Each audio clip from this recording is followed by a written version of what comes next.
ቤዛ አንድና አንድ ኢየሱስ ክርስቶስ ብቻ መሆኑን እንድታውቁ። የእግዚአብሔር መልአክ እግዚአብሔርን በሚፈሩ ሰዎች ዙሪያ ምን ይላል? ምን ይላል? ጎበዞች ናቸው። ይሰፍራል። ከዛስ ያድናቸውማ። መልአክ ቤዛ ሊሆን አይችልም። ፍጡር ቤዛ ሊሆን አይችልም። ታዲያ አንተ ማነህ? ቅዱስ ገብርኤል አያስፈልገኝም የምትል? አብ ቤዛ አይደለም። መንፈስ ቅዱስ ቤዛ አይደለም። አልሞተማ። በዙሪያችን ከሰፈረው የጠላት ሰራዊት በላይ በዙሪያችን የሰፈረው የእግዚአብሔር ሰራዊት ይበልጣል። በመንገድ ሁሉ ይጠብቁ ዘንድ መላእክቱን ስላንተ ያዛቸዋል ይላል። የመላእክት እንቅስቃሴ ሃይገር ላይ ተጭኖ ወይም ራይድ ይዞ እንደሚሄድ ቀርፋፋ ይመስላቸዋል። እነሆ እኔ መልአኬን በፊትህ እሰዳለሁ ብሏቸዋል። አያችሁ፣ ይሄ ሁሉ የምትሰሙት ድምፅ የመጨረሻው ድምፅ መሆኑን አስተውሉ። እንኳን ለኔና ለእናንተ ምስኪኖቹ መልአክ ለመልአክ እንኳን እንደሚያስፈልገው ታውቃላችሁ። መላእክት ከአንዳንድ ቤተ እምነቶች ተባረዋል። ስማቸውም አይነሳም፣ ዝክራቸውም አይታወስም። ሁሉ መዳንን ይወርሱ ዘንድ ለማገዝ የሚላኩ መናፍስት አገልጋዮች አይደሉምን? የሐዋርያው የቅዱስ ጳውሎስ መልእክት ወደ ዕብራውያን ሰዎች ምዕራፍ 1 ቁጥር 14 ሁሉ መዳንን ይወርሱ ዘንድ ለማገዝ የሚላኩ መናፍስት አገልጋዮች አይደሉምን ይላል። ይህ እግዚአብሔር ቃል ነው። ቅዱስ ጳውሎስ ስለ መላእክት የጻፈው ቃል ነው። ስለ መላእክት ቅዱስ ጳውሎስ ካስተማረው ትምህርት አንዱ ይሄ ትምህርት ነው። ልብ በሉ ምእመናን፣ ሁሉ መዳንን ይወርሱ ዘንድ ለማገዝ ነው የሚለው። ቅዱሳን መላእክት ምን ያደርጉልናል ካላችሁኝ፣ ይሄው የእግዚአብሔር ቃል መዳናችንን እንድንወርስ ያግዙናል። ወገኖቼ፣ መላእክት ታላላቅ ወንድሞቻችን ናቸው። መጽሐፍ ቅዱስ የወንድሞቻችን ከሳሽ ተጥሏልና ይላል። ወንድሞቻችን ናቸው፣ ያግዙልናል። ወንድሞቻችን ናቸው፣ ይደግፉናል። ወንድሞቻችን ናቸው፣ ይረዱናል። ለዛ እኮ ነው ይህንን ቀን ስብስብ ብለን የምናስበው።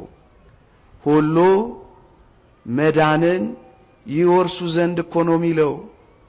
አንዳንዶች እንዴት መላእክትን በዝምታ እያለፉ እንደሆነ ታያላችሁ። አንዳንዶች መላእክት ምንም እገዛና ምንም እርዳታ እንደሌላቸው ሲያወሩ ትሰማላችሁ። እንደው መላእክት ከአንዳንድ ቤተ እምነቶች ተባረዋል። ስማቸውም አይነሳም፣ ዝክራቸውም አይታወስም። የእውነተኛ ቤተ ክርስቲያን መገለጫ ምን እንደሆነ ታውቃላችሁ? ሁሉ መዳንን ይወርሱ ዘንድ ለማገዝ ያስፈልጉናል ብለን ማመናችን ነው። በመዳን መንገዳችን አንዳንዶች ምን ያገባቸዋል ሲሉ ተሰሙ የለ። የእግዚአብሔርን ቃል ግን ስሙት። መዳናችንን እንድንወርስ ያግዙናል ነው እኮ የሚለው። ወገኖቼ፣ በእርግጠኝነት በዚህ ምድራዊ ሕይወታችሁ የሚያግዛችሁን ተወዶ የለ? እውነት ሐሰት? የሚደግፋችሁን ትፈልጉ የለ? እውነት ሐሰት? እግዚአብሔር ያሳያችሁ። በምድራዊ ሕይወት የሚደግፉ በምድራዊ ሕይወት የሚያግዙ እጅግ ተፈላጊዎች፣ እጅግ ተወዳጆች፣ እጅግ ተናፋቂዎች ከሆኑ በዘላለም መዳናችን መንገዳችን ውስጥ የሚያግዙን፣ የሚረዱን፣ የሚደግፉን መላእክት እንደምን አይወደዱም? መላእክት እንደምን አይፈለጉም? ወገኖቼ አንድ እውነት ልንገራችሁ፣ እንኳን ለኔና ለእናንተ ምስኪኖቹ መልአክ ለመልአክ እንኳን እንደሚያስፈልገው ታውቃላችሁ? አንድ መልአክ ለሌላ መልአክ እንኳን ያስፈልገዋል፣ እንኳን ለኛ ወገኖቼ። ለዚህ እኮ ነው ቅዱስ ገብርኤል የፋርስ አለቃ መንግስት ግን 21 ቀናት ተቋቋመኝ ባለ ጊዜ ቅዱስ ሚካኤል ሲመጣለት ምን አለ መሰላችሁ? እንዲህ አለ፣ ካለቃችሁ ከሚካኤል በቀር የሚያጸናኝ የለም አለ። እግዚአብሔር ያሳያችሁ። ለቅዱስ ገብርኤል ቅዱስ ሚካኤል እንኳን እኮ አስፈልጎታል። ታዲያ አንተ ማነህ ቅዱስ ገብርኤል አያስፈልገኝም የምትል? የእግዚአብሔር ቃል ግልጽ ነው፣ ምንም የሚያሻማ አይደለም። ሁሉ መዳንን ይወርሱ ዘንድ ለማገዝ ነው የሚለው። ለዚህ ነው ያግዙናል፣ ይረዱናል፣ ይደግፉናል የምንለው። ጥቂት ነጥቦችን ላሳያችሁ። በአንድ የእግዚአብሔር ቃል ምሳሌነት ብቻ ገልጬላችሁ እጠቀልላለሁ። በርካታ ትምህርቶችን ማስተማር ይቻላል። እንዳልኳችሁ እንዳላቆማችሁ ፀሐይ ላይ ደግሞ ፈጥናችሁ እንድትሄዱ አንድ የእግዚአብሔር ቃል ብቻ ላንሳ። በዚህ በሉቃስ ወንጌል ምዕራፍ 13 ጌታ በወንጌል አንድ ብርቱ ትምህርት አስተማረ። ምን አለ መሰላችሁ? ለአንድ ሰው በወይን አትክልት የተተከለች በለስ ነበረችው አለ። ልብ በሉ። ለአንድ ሰው በወይን አትክልት የተተከለች በለስ ነበረችው አለና ፍሬ ሊፈልግባትም 3 ዓመት እየተመላለሰ ፍሬ አላገኘባትም አለ። የወይን አትክልት ባለቤቱ ፍሬ አጣባት። ከዚያ ምን አለ መሰላችሁ? ለወይን አትክልት ሰራተኛው እንዲህ አለው አለ። ምን አለው? ቁረጣ። ለምን ደግሞ መሬቱን ታጎሳቆላለች አለው ይላል። 2 እዩ፣ ቁረጣ። ለምን ደግሞ መሬቱን ታጎሳቆላለች አለው ይላል። የወይን አትክልት ሰራተኛው ግን እንዲህ አለ ይላል። ለወይን አትክልት ባለቤቱ የወይን አትክልት ሰራተኛው ምን አለ መሰላችሁ? ጌታ ሆይ ዙሪያዋን እስክኮተኩትላ ፋንድያ እስካፈስላ ጌታ ሆይ እባክህ በዚህች ዓመት ደግሞ ተዋ፣ ወደፊት ብታፈራ ደህና ነው፣ ያለዚያ ትቆርጣታለህ አለው ይላል። 3 አካላትን ላሳያችሁ። አንደኛ የወይን አትክልት ባለቤት ነው። 2ኛ በለሱ ወይም ራሱ የወይን አትክልቱ ነው። 3ኛ የወይን አትክልቱ ሰራተኛ ነው። እነዚህ እነማን ናቸው? ባጭሩ የወይን አትክልት ባለቤት የወይን አትክልት ባለቤት የተባለው ልዑል እግዚአብሔር ነው ወገኖቼ። መጽሐፍ ቅዱስ እንዲህ ይላል። ትንቢተ ኢሳይያስ ምዕራፍ 5 ላይ ገብታችሁ ስታነቡ እነሆ ለወይኔ ያላደረኩት ምንድነው? ጉድጓድ ማስኩለት፣ ቅጥር ቀጠርኩለት፣ ውሃ አጠጣሁት፣ ወይን ያፈራል ብዬ ተማመንኩ፣ ኩርንችት አፈራ። እንግዲህ በወይኔና በእኔ መካከል ኑ ፍረዷ። ወይኔ እያለ የተናገረው ባለቤቱ እግዚአብሔር ነው። አንድ የወይኑ ባለቤት ልዑል እግዚአብሔር ነው። እስራኤልን በ3 ዘመናት እየተከታተለ ፍሬ ያላገኘባቸው የወይኑ ባለቤት እግዚአብሔር ነው። አንድ 2ኛ ወይን የተባሉ በለስ የተባሉ እነማን ናቸው ካላችሁኝ፣ ለሰሙ እስራኤል ዘሥጋ ለፍጻሜው እስራኤል ዘነፍስ እኛ ነን። ታስታውሱ የለ በወንጌል እዩ የእግዚአብሔር ቃል እንዲህ ይላል፣ በለስ ጫፏ ሲለሰልስ ቅጠሏም ሲያቆጠቁጥ በጋ እንደቀረበ ታውቃላችሁ ብሏል ጌታችን። ሊቃውንት ሲተረጉሙ በለስ የተባሉ እስራኤል ናቸው ብለዋል። እዩ በዚህ ዘመን አንድ እውነት አይናችሁን ከፍታችሁ አዳምጡ። እስራኤል ጫፏ ሲለሰልስ ቅጠሏም ሲያቆጠቁጥ በጋ እንደቀረበ ታውቃላችሁ የሚለው ምን ይመስላችኋል? ደካማ የነበረችው እስራኤል በረታች፣ የተበተነችው ተሰበሰበች፣ የፈረሰችው እንደገና ተሰራች፣ ኃያል ወደ መሆን አደገች። ትንቢተ ኢሳይያስ ምዕራፍ ትንቢተ ዳንኤል ምዕራፍ 7 ስታነቡ የተበተነው ኃይል መሰብሰብ በጨረሰ ጊዜ ፍጻሜ ይሆናል ይላል። የተበተነው ኃይል እስራኤል ነው። መሰብሰብ እየጨረሰ ነው ወገኖቼ። ይሄ ሁሉ የምትሰሙት ድምፅ የመጨረሻው ድምፅ መሆኑን አስተውሉ። አዎ የተበተኑት ኃይል እስራኤል በተሰበሰቡ ጊዜ ፍጻሜው ይቀርባል። ተሰብስበው ኃያል ሆነዋል። ሰሞኑን እንኳን ይኸው ኢራንን ሲቀጠቅጡ አድረዋል። አላስገባም አላስወጣም ብለዋል። ምድራችን ላይ ኃያል ሆነዋል። ምዕራቡን ዓለም ተቆጣጥረዋል። ምን እየሆነ ነው? የዘመኑ መጨረሻ እየቀረበ ነው። የእግዚአብሔር ቃል እንዲህ ይላል፣ ከእስራኤል ቅሬታዎች አንዳንዶቹ ይድናሉ ይላል ቅዱስ ጳውሎስ። ይህ እየተፈጸመ ነው። ምክንያቱም ከእስራኤል አንዳንዶቹ መሲህ ተወልዷል ብለው ማመን ጀምረዋል። ትንቢታት እየተፈጸሙ ነው። ዓለም ላይ የሚደረገውን እንደ ዋዛ እንዳትመለከቱት። የንጋት ኮከብ ፀሐይ ጽድቅ ኢየሱስ ክርስቶስ ሊገለጥ ብዙ ዘመን አልቀረውም። ነገር ሁሉ የሚከናወነው ሁኔታዎች ሁሉ እየተቀየሩ እየተገለባበጡ ያሉት ይሄ ዘመን እየደረሰ በመምጣቱ ነው ወገኖቼ። ወደ ምፈልገው ነጥብ ልምጣ። ወይ በለስ የተባሉ እስራኤል ናቸው። ሁለተኛ፣ ሶስተኛ የወይን አትክልት ሰራተኛው ማን ነው? እሱን ነው አሁን ጥቂት ፈትሼ የማበቃው። እዩ የወይን ባለቤቱ እግዚአብሔር፣ በለስ እስራኤል፣ ሰራተኛው ጠባቂው ደግሞ የእግዚአብሔር መልአክ ነው። እሱን ጥቂት ላሳያችሁ። ሰራተኛ የተባለው የወይን አትክልት ጠባቂ የተባለው የእግዚአብሔር መልአክ ነው። እሱን ላሳያችሁና ከርዕሴ ጋር አዋህጄ ያበቃለሁ። ለእስራኤል በመንገዳቸው ሁሉ ጠባቂ የነበረው ማን ነው? በለሲቱ እስራኤል ከነበረች፣ ወይኒቱ እስራኤል ከነበረች የበለሷ ጠባቂ የነበረው ማን ነው ካላችሁኝ፣ የእግዚአብሔር ቃል እንዲህ ይላል፣ በመንገድህ ይጠብቅ ዘንድ ወደ አዘጋጀሁትም ስፍራ ያገባ ዘንድ እነሆ እኔ መልአኬን በፊትህ እሰዳለሁ ብሏቸዋል እስራኤልን።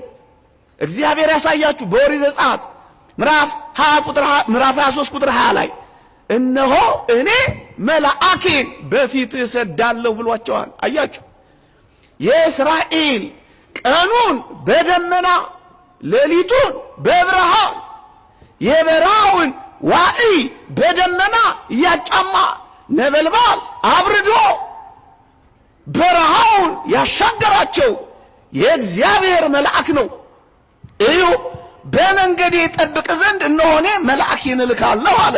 አያችሁ የእስራኤል ጠባቂ የነበረው የእግዚአብሔር መልአክ ነው። አንድ ሁለተኛ እዩ ወገኖቼ መልአክ መሆኑን ላረጋግጥላችሁ ነው። የበለሱ ባለቤት እግዚአብሔር ነው፣ አያከራክርም። በለሲቱ እስራኤል ናት፣ አሳይቻችኋለሁ፣ አያሟግትም። ምናልባት ሊያከራክራቸው ከቻልን ብለን እነዚህን ጥቂት ነጥቦች የምናስቀምጠው ለዛ ነው።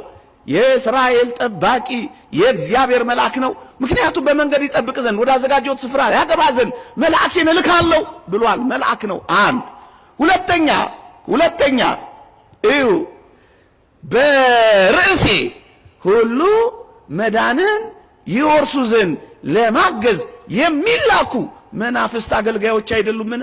የሚላኩ እዩ አሁን ባነበብኩላችሁ የሉቃስ ወንጌል ኃይለ ቃል ላይ ቁረጣት ተብሎ የተላከው የሚላኩ ተብለው የተገለጹት የእግዚአብሔር መላእክት አይደሉምን? ይሄን በእግዚአብሔር ቃል አስደግፍላችሁ በመንገድ ይጠብቅ ዘንድ ወዳዘጋጀሁትም ስፍራ ያገባ ዘንድ ከሚለው ጋር አብሮ የሚሄድ ምን ይላል መሰላችሁ? በመንገድ ሁሉ ይጠብቁ ዘንድ መላእክቱን ስላንተ ያዛቸዋል ይላል። አያችሁ፣ የሚታዘዙ የሚላኩ አድን፣ ግደል፣ ቁረጥ፣ ፍለጥ ተብለው የሚላኩ እኮ የእግዚአብሔር መላእክት ናቸው። ሁለት ሶስተኛ በወንጌል ቆራጮች ወይም አጫጆች የተባሉ እነማን ናቸው? እዩ። በምሳሌው ትምህርት በጌታ ቅድም በነገርኳችሁ ቃል ላይ ስለምን ደግሞ መሬቱን ታጎሳቆላለች ቁረጣት አላልኳችሁ? ቆራጮች የተባሉ አጫጆች የተባሉ እነማን ናቸው? ላንብብላችሁ። ማቴዎስ ወንጌል ምዕራፍ 13 ቁጥር 39 ላይ እንክርዳዱም የክፉ ልጆች ናቸው፣ የዘራውም ጠላት ዲያብሎስ ነው፣ መከሩም የዓለም መጨረሻ ነው፣ አጫጆቹም መላእክት ናቸው ይላል። እይ ወገኖቼ፣ ቁረጣት የተባለው መልአክ እንደሆነ አወቃችሁ? ምክንያቱም ስለምን ደግሞ መሬቱን ታጎሳቆላለች ቁረጣት አለው ይላል። አያችሁ፣ አጫጆች የተባሉ መላእክት ናቸው። የሚላኩ መናፍስት አገልጋዮች የተባሉ መላእክት ናቸው። ሶስት አራተኛ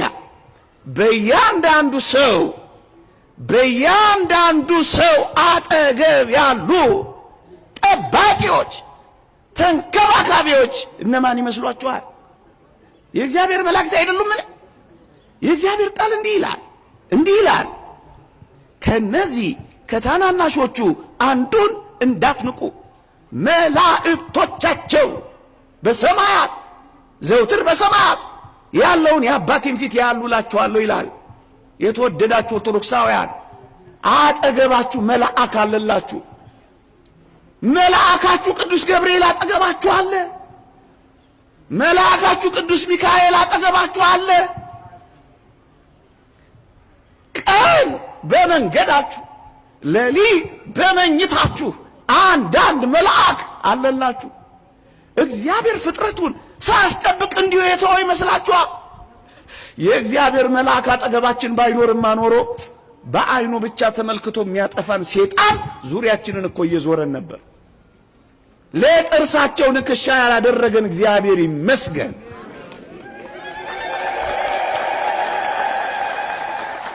እግዚአብሔር ጠባቂ ባያስቀምጥልን፣ ተራዳኢ መልአክ ባይደርስልንማ ኖሮ አጋንንት እኮ አያስተርፉንም ነበር። ቀኑ የመሸው የነጋው የገባን የወጣ ነው፣ የወጣን የገባ ነው መልአከ እግዚአብሔር አጠገባችን ስላለ እኮ ነው። ከነዚህ ከታናናሾቹ አንዱን እንዳትንቁ፣ ከነዚህ ከታናናሾቹ አንዱን እንዳትንቁ መላእክቶቻቸው ይላል። አየ፣ አጠገባችን የእግዚአብሔር መልአክ አለልን። እንዴት ነው ችላ የምንለው? እንዴት ነው እንደሌለ የምንቆጥረው? እንዴት ነው ሳይለንት የምናደርገው? እንዴት ነው ዲሊት የምናደርገው? ምን ማለት መሰለ? በእያንዳንዱ በለስ ስር፣ በእያንዳንዱ ወይን ስር የእግዚአብሔር መልአክ አለ። አየ። አራተኛ አሁን ወደ ቃሉ ልምጣ። እየገባችሁ ነው ማወራው ነው? እኔ ብቻ ነው የገባኝ? ሰይ እዩ፣ የእግዚአብሔርን ቃል አሁን መልሼ ልድገመው። ምን ይላል? እንዲህ አለው፣ ቁረጣት፣ ለምን ደግሞ መሬቱን ታጎሳቆላለች አለው ይላል። ከዚያ የወይን አትክልት ሰራተኛው ሄዶ ቁረጣት ሲባል ቁርጥ አረጋት እንዴ? በአራት ማስረጃዎች የእግዚአብሔር መልአክ መሆኑን አስረድቻለሁ። ሌላም እንዳልጨምር ጊዜ ስለሚያጥረኝ ነው። የእግዚአብሔር መልአክ ቁረጣት ሲባል ተንደርድሮ ሄዶ መሽቆረጣት ምን አላል? እንዲህ አለው፣ ለባለቤቱ እኮ ነው። ምን አለው? ጌታ ሆይ ዙሪያዋን እስከኮተኩትላት፣ ፋንድያዋን እስካፈስላት፣ ንፋሱን እስከከላከልላት፣ አረሙን እስከነቅልላት፣ ጌታ ሆይ በዚች ዓመት ደግሞ ተዋት። የተወደዳችሁ ኦርቶዶክሳውያን ዙሪያዋን እስከኮተኩትላት፣ ፋንድያ እስካፈስላት ማለት ፍሬስ እንድታፈራ ምን ላርጋት? ጊዜ ልስጣት። ቆይ ዙሪያዋን ከኮተኮተላት፣ ፋንድያ ካስታቀፋት፣ ውሃ ካጠጣት፣ አረም ከነቀለላት፣ ነፋስ ከተከላከለላት፣ ለዚች በለስ ወይን ፍሬ እንድታፈራ ምን አረገላት ማለት ነው? አማርኛ እንዴት ነው? ስትርቁ ራቀ እንደ አማርኛ። ፍሬ እንድታፈራ ምን ላርጋት? አንድ ቃል እንድትሉልኝ ፈልጌ ነው።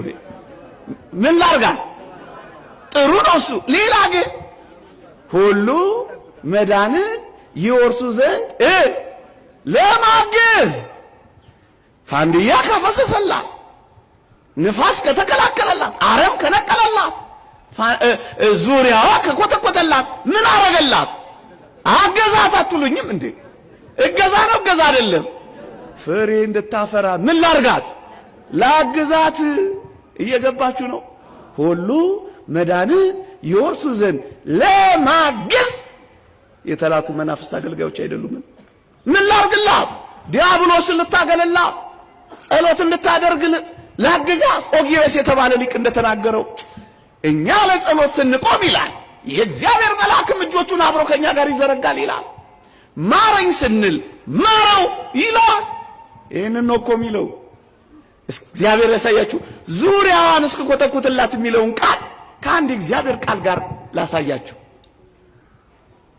የእግዚአብሔር መልአክ እግዚአብሔርን በሚፈሩ ሰዎች ዙሪያ ምን ይላል? ምን ይላል? ጎበዞች ናቸው፣ ይሰፍራል። ከዛስ ያድናቸውማ። ይኸው ዙሪያዋን የሚኮተኩትላት ዙሪያዋ ስለሰፈረ ነው አይደለም? ጎበዝ። በዙሪያችን ከሰፈረው የጠላት ሰራዊት በላይ በዙሪያችን የሰፈረው የእግዚአብሔር ሰራዊት ይበልጣል። አይኖቻችን ስለተያዙ እንጂ። አትፍሩ፣ አትደንግጡ፣ አትረበሹ። የእግዚአብሔር ሰራዊት ይበልጣል። እኛ መንፈሳውያን ሆነን አይናችን ስላልተገለጠ እንጂ አሁን አይናችን ቢገለጥ ምንኛ የእግዚአብሔር መልአክ እናየው ነበር።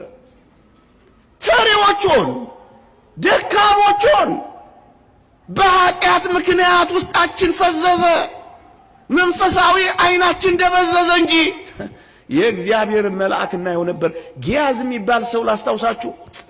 የነብዩ የኤልሳ ደቀ መዝሙር ገለጥ አድርጎ ሲያይ በሩን የሶሪያ ወታደሮች ከበው አየ። ከዚያስ ዝግት አረገና ገባና አባቴ ሆይ አቤት፣ አረ የከበበን ሰራዊት ብዙ ነው አለው። ነብዩ እጆቹን ዘረጋና ጌታ ሆይ የዚህን ብላቴና አይኖች ግለጥ ብሎ ጸለየ። አይኖቹ ተገለጡ። ከዚያ እንደገና በሩን ከፍቶ ሲያይ ከከበበው ሰራዊት በላይ ተራራውን የሞሉት የእግዚአብሔር መላእክት የእግዚአብሔር ሰራዊት በስተው ተመለከተ። እግዚአብሔር አይናችንን ይግለጥልንማ። እሱ ተዘግቶ እኮ ነው ተስፋ የቆረጥነው። በርትተው የማይደክሙ ኖረው የማይሞቱ አሁን የማይበድሉ ኃያላን ከበውናል። ዙሪያችንን ከበዋል። ዙሪያዋን እኮተኩትላታለሁ ማለት ዙሪያችንን የሰፈረው የእግዚአብሔር መልአክ መዳናችንን እንድንፈጽም ይረዳናል፣ ይለምንልናል።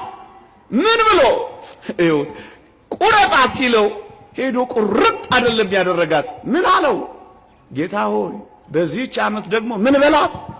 ምን በላት? ተዋት። እንዴ ሲታዘዝ ዝም ብሎ የሚታዘዝ ብቻ አይደለም፣ ይራራል። ከዛስ ይለምንልናል። ተዋቸው፣ እድሜ ስጣቸው፣ እኔ ላግዛቸው፣ ጸሎት እንዲጸልዩ፣ ወንጌል እንዲሰሙ፣ ቤተ እግዚአብሔር እንዲሄዱ፣ ኪዳን እንዲቆሙ፣ እንዲያስቀድሱ፣ ንስሐ እንዲገቡ፣ እንዲቆርቡ ላድርጋቸው። ተዋቸው። ታዲያ ይሄ ፍሬ እንድታፈራ የተደረገ እገዛ ከሆነ ሁሉ መዳንን ይወርሱ ዘንድ ለማገዝ የሚላኩ መናፍስት አገልጋዮች አይደሉምን? ገብቷችኋል? ግልጽ ነው። ገብቷችኋል? አዎ። በመዳን መንገዳችን ያግዙናል። እገዛ ምንድነው ካላችሁኝ ሁለተኛ ቆሮንቶስ መልእክት ምዕራፍ 1 ቁጥር 11 ላይ ጨርሻለሁ። 5 ደቂቃ ብቻ። ሁለተኛ ቆሮንቶስ ምዕራፍ 1 ቁጥር 11 ላይ እናንተ ደግሞ ስለኛ እየጸለያችሁ አብራችሁ ስትረዱን ይላል ቅዱስ ጳውሎስ። እርዳታ እገዛ ምንድነው ካላችሁኝ መጸለይ ነው አብሮ። ለዚህ እኮ ነው የዛሬን ተዋት፣ በዚህች ዓመት ደግሞ ተዋት፣ እድሜ ጨምርላት፣ ዘመን ስጣት፣ ቀን አድላት፣ ንስሐ ትገባለች፣ እኔም አግዛታለሁ፣ ሁሉ መዳንን ይወርሱ ዘንድ ለማገዝ። ኦርቶዶክሳውያን እጅግ በጣም ትክክል ነን። በጣም እንዳትጠራጠሩ፣ በምንም ነገር አትጠራጠሩ። የያዝነው እጅግ ዘላለማዊ እውነትና መጽሐፍ ቅዱሳዊ ነው። ለዚህ ነው መላእክት ያማልዱናል፣ ያግዙናል፣ ይራዱናል የምንለው። ሁሉ መዳንን ይወርሱ ዘንድ ለማገዝ የሚላኩ መናፍስት አገልጋዮች አይደሉም። አንድ ሁለት ነገር ብቻ ጨምሬ ልሂድ። አንዳንዶች እንደዚህ ስንናገር መልአኩ የታውቆ ነው? እኛ ያለነው ግቢ ገብርኤል፣ እሱ ያለው በሰማይ። ስጠራው እንዴት ነው የሚሰማኝ? ይህትስ ያውቀኛል እኔ ብለው ሊቀማጠሉ የሚወዱ አንዳንዶች አሉ። እንደነሱ የሚመስላቸው እነሱ እዚህ ካሉ እዛ ቦታ ስለሌሉ ስጋዊ ደማዊ በሆነ አእምሮ መፈላሰፍ የሚፈልጉ። እኔ ጥቂት ሐሳቦችን ብቻ ልንገራችሁና ላብቅ። እግዚአብሔር ያሳያችሁ። የምእመናንን ጸሎት የሚያሳርጉት በመጽሐፍ ቅዱስ ላይ ማን ናቸው?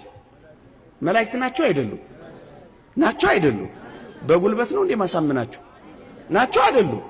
የእግዚአብሔር ቃል እንዲህ ይላል፣ የቅዱሳን ጸሎት ከዕጣኑ ጢስ ጋር በመላእኩ እጅ ወጣ፣ በእግዚአብሔር ፊት አረገ ይላል። በማን እጅ? በማን እጅ? መልአኩ።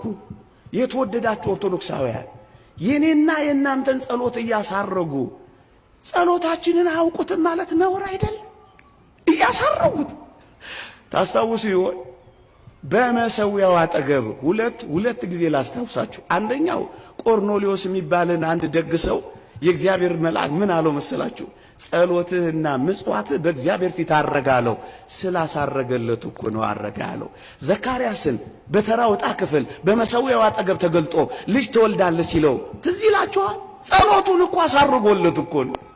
ይህ እኮ የእግዚአብሔር ቃል ነው። አሁን ያነበብኩላችሁ የቅዱሳን ጸሎት ከዕጣኑ ጢስ ጋር በመላእኩ እጅ ወጣ። መላእክት ጸሎታችንን እያሳረጉ ጸሎቱን አያውቁትም ይባላል። የተወደዳችሁ ክርስቲያኖች በዚህች ቤተ ክርስቲያን በርካታ መላእክት አሉ። ሁለተኛ የእግዚአብሔር ቃል እንዲህ ይላል። በእውነት ጥቂት ደቂቃ ህሊናችሁን ከሰጣችሁኝ ሁን የጠየቁት ሐሳብና የሚናገሩት ነገር ምንም ገባ ይላል። ንስሐ ሲገባ በሰማይ ባለች ጉባኤ ቤተ ክርስቲያን በሰማይ ባሉ መላእክት ታላቅ ደስታ ይሆናል ይላል። ሰምታችሁኛል? እኛ ንስሐ ስንገባ በሰማይ መላእክት ምን ይላሉ? ምን ይላሉ? በእኛ መመለስ በሰማይ ያለችው የመላእክትና የቅዱሳን ጉባኤ ደስ የሚላት ብታውቅ ነው ባታውቅ ነው? ብታውቅ ነው ባታውቅ ነው? ይህ እኮ በጣም ነውር ነው። ሁለተኛ ሶስተኛ ቅድም የጠቀስኩላችሁን ጥቅስ ላስታውሳችሁ። ምን የሚል በጣም የሚደንቅ ቃል ነው። ዝም ብላችሁ በቸልታ እንዳትመለከቱት። ምን የሚል ከነዚህ ከታናናሾቹ አንዱን እንዳትንቁ መላእክቶቻቸው ዘውትር በሰማያት በሰማይ ያለውን የአባቴን ፊት ያያሉ እላችኋለሁ ይላል። እዩ እምትንቋቸውን ሰዎች ብትንቋቸው መላእክቶቻቸው በሰማይ ይነግሩባችሁና ያስፈርዱባችኋል ይላል። እየሰማችሁኝ ነው? እሺ ከነዚህ ከታናናሾች አንዱን እንዳትንቁ መላእክቶቻቸው ካለ አጠገባቸው ሆነው መናቃቸውን ያያሉ አያዩ? ይሰማሉ አይሰሙ? ያስፈርዱባቸዋል? አዎ። አጠገባችን ካሉ ጸሎታችንን እንዴት አይሰሙ? አጠገባችን መገፋታችንን አያውቁ? እየሰማችሁኝ ነው? እየሰማችሁኝ ነው? አዎ። ሌላ ቃል ላስታውሳችሁ። ነቢዩ ኢሳይያስ ንጉሥ ኦዚያን በሞተበት ዘመን እግዚአብሔርን ከፍ ባለ ዙፋን ላይ አየሁት ይላል ትንቢተ ኢሳይያስ ምዕራፍ 6 ቁጥር 1 ላይ። ከዛስ ከንፈሮቼ የረከሱብኝ ከንፈሮቻቸው በረከሱባቸው ሰዎች መካከል ምኖር ወዮ እያለቀስኩ ይላል። እግዚአብሔርን ሲያዩ ማልቀስ ጀመረ። እውነት እግዚአብሔርን ሲያስቡ የሚያለቅሱ ሰዎች ምንኛ የታደሉ ናቸው። በደላቸውን እያሰቡ የሚያለቅሱ ሰዎች ይሄ ጎደለብኝ ይሄ ጠፋብኝ ሳይሆን እግዚአብሔርን አጣሁት እያሉ የሚያነቡ ሰዎች ምንኛ የታደሉ ናቸው። እግዚአብሔርን በማጣቱ ምክንያት አለቀሰ። ከዛስ ከሱራፌል መልአክ አንዱ ሱራፊ እየበረረ መጣልኝ ይላል። ሰምታችሁኛል? አይቶታል? አላየውም? ያውቀዋል? አያውቀውም? በሮ ደረሰለት። ከንፈሮቼን ነካው፣ ለምጼም ጠፋ፣ ርኩሰቴም ራቀ ይላል። መልአኩ በሮ ይደርሳል። ታዲያ በምን ምሳሌዎችና በምን ማስረጃዎች እናቀርብላችሁ ወገኖቼ? አንዳንዶች የመላእክት እንቅስቃሴ ሃይገር ላይ ተጭኖ ወይም ራይድ ይዞ እንደሚሄድ ቀርፋፋ ይመስላቸዋል። እንዴት ያሳፍራል! እንደዚህ ማሰብ። እዚህ ስጠሩት እዛ፣ እዛ ስጠሩት እዚህ፣ ምን ታንከራትቱታላችሁ እያሉ ሊያላግጡብን የሚሞክሩ አንዳንዶች አሉ። የእግዚአብሔር ቃል እንዲህ ይላል፣ ገናም በጸሎት ስናገር አስቀድሜ በራእይ አይቼው የነበረው ገብርኤል እየበረረ መጣ ይልልሃል። ገናም በጸሎት ስትናገር ጸሎትህ አፍንጫው ስር ሳይሰድ አፍንጫ ጋር ሳይደርስ የእግዚአብሔር መልአክ በሮ ይደርስልሃል። ይሄ የእግዚአብሔር ቃል ነው። ከየት አመጣሁት? ከኪሴ አላመጣሁት። ገናም በጸሎት ስናገር በራእይ አይቼው የነበረው ቅዱስ ገብርኤል እየበረረ መጣ። እንደው ማክሲማሮስ ምን ይላል መሰላችሁ? ሊቁ ቅዱስ ኤጲፋኒዮስ ከጽርሐርያም እስከ በርባሮስ እንደ አይን ጥቅሻ በረው ይደርሳሉ። ብሊንኪንግ ኦፍ አይስ፣ አንተ አይንህን ብሊንክ አድርገህ ጨፍነህ እስክትገልጥ የእግዚአብሔር መልአክ ከጽርሐርያም እስከ በርባሮስ ደርሶ ይመለሳል። ታክሲ ሚዝ ራይድ ሚዝ እንዳይመስልህ። የለም ይሄ እኮ በምን ቋንቋ እንግለጠው? እንኳን ለቅዱሳን መላእክት አንዳንድ ቅዱሳን እንኳን አሉ እንደዚህ ልዩ የሆኑ። እንዲህ ይላል፣ በሚሻቸው ዘንድ ከፍጥነታቸው የተነሳ በሁሉ ቦታ ይገኛሉ ይላል። ከፍጥነታቸው የተነሳ እንደ እግዚአብሔር ምሉዓን ናቸው እያልን አይደለም፣ አላስተማረችም ቤተክርስቲያን። በጣም ግን ፈጣኖች እኮ ናቸው። እንዴ አንዳንዶች በጣም ይደንቃችሁ። እኔ በጣም ይገርመኝ፣ ለሰይጣን ሲሆን የሚፈቅዱትን ለእግዚአብሔር መልአክ ሲሆን የሚከለክሉትን አትታዘቧቸው? ሰይጣን ዙሪያችንን እንደሚዞር እኮ ያምናሉ። እውነት አሰብ እንደ አንበሳ ሊውጣችሁ ዙሪያችሁን ይዞራል የሚለውን ቃል የቅዱስ ጴጥሮስን ቃል ይቀበላሉ። ሰይጣን ዙሪያችንን ይዞራል የሚለውን ያምኑና የእግዚአብሔር መልአክ ግን በዙሪያችን አለ የሚለውን ደፍረው መናገር ያቅታቸዋል። የእግዚአብሔር አይደሉም። ደፍሬ እናገራለሁ። ኢዮብ ሰይጣንን መከራ አጽንቶበት ሲፈትነው ሰይጣን ለምኖ አስፈቅዶ ኢዮብ ላይ መከራ ሲያወርድበት መለመንና አስፈቅዶ መከራ ማጽናትን ለሰይጣን ይፈቅዱና ለምኖ አማልዶ አስፈቅዶ ከመከራ ማዳንን ግን ለቅዱስ ገብርኤል ሲከለክሉት አያፍሩም አንዳንዶች። ለሰይጣን የሚቻለው ለእግዚአብሔር መልአክ ሲከለክሉ ምንም አይመስላቸውም አንዳንዶች። እውነተኛ ቤተክርስቲያን ውስጥ እንዳላችሁ ላረጋግጥላችሁ ፈልጌ ግን እኔ ባልናገረውም እናንተ እውነተኛ ቤት ውስጥ ስላላችሁ ነው እንደዚህ ቆማችሁ ፀሐይ የምትቀጠቀጡት። የአካላቸውን መጠን ብቻ ሳይቻችሁ ላብቃ። በጣም ረቂቃን ናቸው፣ መጠናቸው ግን በጣም ሰፊ ነው። ምን ይላል መጽሐፋችን? ወቦ እለ ያጸልሉ ባክናፊሆሙ አሐተ ሀገረ፣ በአንድ ክንፋቸው አንድ አህጉር የሚያለብሱ መላእክት አሉ ይላል። አንድ መልአክ ይበቃል። ለአፍሪካ እንኳን አንድ መልአክ ይበቃል።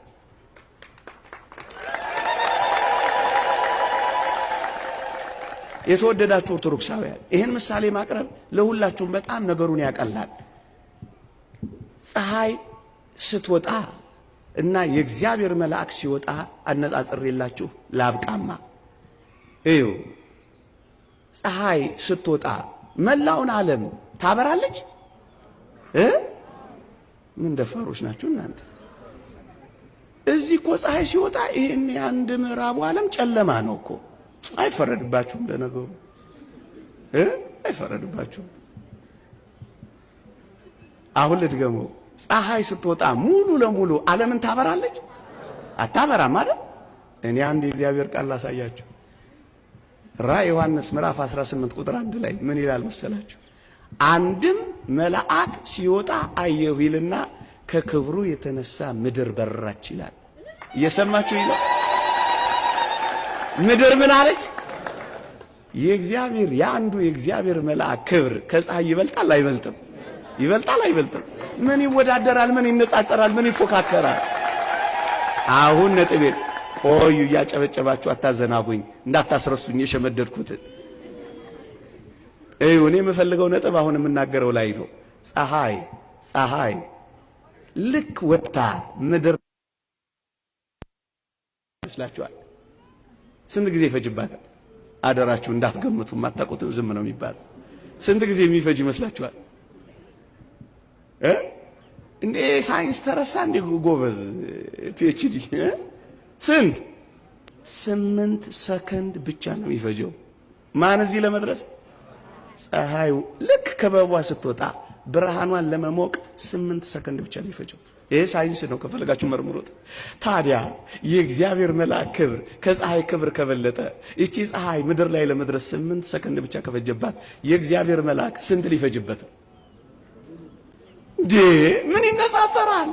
ከፈለክ ኤክስ ስኩዌር ፕላስ ዋይ ስኩዌር ምናምን ብለህ አስበው። ምንም ከፍጥነታቸው የተነሳ በረው ይደርሳሉ ማለት ነው።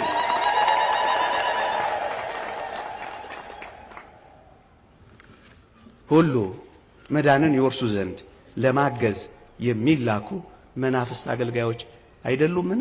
ይቆየን። የእግዚአብሔር ቸርነት፣ የእመቤታችን አማላጅነት፣ ቅዱስ ገብርኤል በረከት ረድኤት አይለየን። አሜን። ያጽናን፣ በሃይማኖት በምግባር ያጽናን። ቤተ ክርስቲያናችን ይጠብቅልን፣ ሕጽረ ቤተ ክርስቲያንን ያስታግስልን። አሜን።